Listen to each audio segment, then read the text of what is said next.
Hi friends, previous వీడియోలో funds transfer NEFT నుంచి ఎలా చేయాలో తెలుసుకున్నాం కదా. ఇప్పుడు transfer with in the bank అంటే హెచ్డిఎఫ్సి బ్యాంక్కే మళ్ళీ ఎలా ట్రాన్స్ఫర్ చేయాలో మనం ఇప్పుడు నేర్చుకుందాం. ముందుగా దీనికి కూడా మనం బెనిఫిషియరీ అకౌంట్ యాడ్ చేసుకోవాలి. ఇక్కడ గో అన్నది క్లిక్ చేసి కిందకి వచ్చినట్లయితే ఇక్కడ యాడ్ ఏ బెనిఫిషియరీ కనిపిస్తుంది, దాన్ని క్లిక్ చేయండి. ఇప్పుడు మనం ఇక్కడ transfer with in the bank అన్న ఆప్షన్ని సెలెక్ట్ చేసుకుంటాం. ఇక్కడ బెనిఫిషియరీ యొక్క అకౌంట్ నెంబర్ డీటెయిల్స్ మనం ఇవ్వాలి.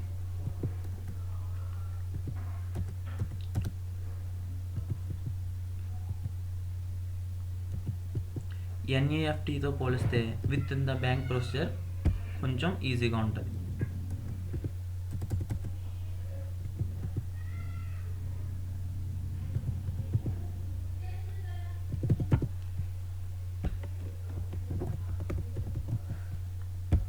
ఇక్కడ మన ఈమెయిల్ ఐడి ఇచ్చుకోవాలి.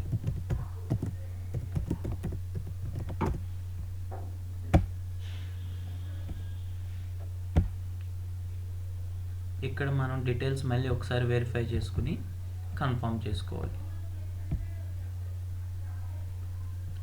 మన రిజిస్టర్డ్ మొబైల్ నెంబర్కి ఓటీపీ కోసం ఇక్కడ టిక్ చేసుకొని కంటిన్యూ చేయండి. ఇప్పుడు మన మొబైల్ నెంబర్కి వచ్చిన ఓటీపీని మనం ఎంటర్ చేయాలి.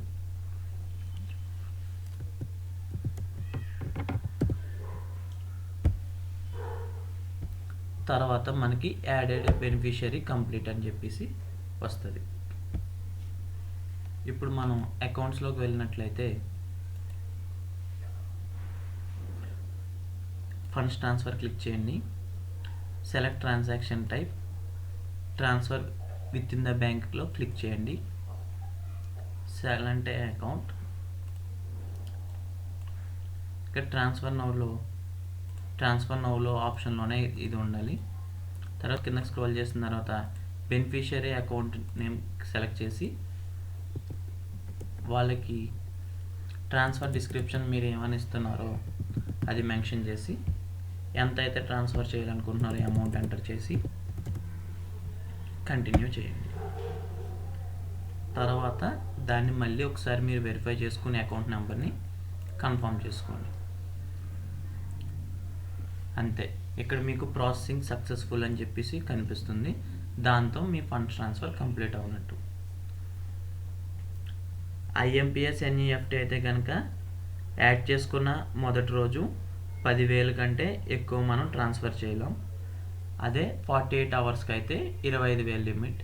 తర్వాత నుంచి బ్యాంక్ బట్టి కండిషన్స్ బట్టి మనం ట్రాన్స్ఫర్ చేసుకోవచ్చు. వీడియో కనుక మీకు నచ్చినట్లయితే మనీ వీడియోస్ అడ్డాన్ని మీరు సబ్స్క్రైబ్ చేసుకోండి. Thank you for watching this video.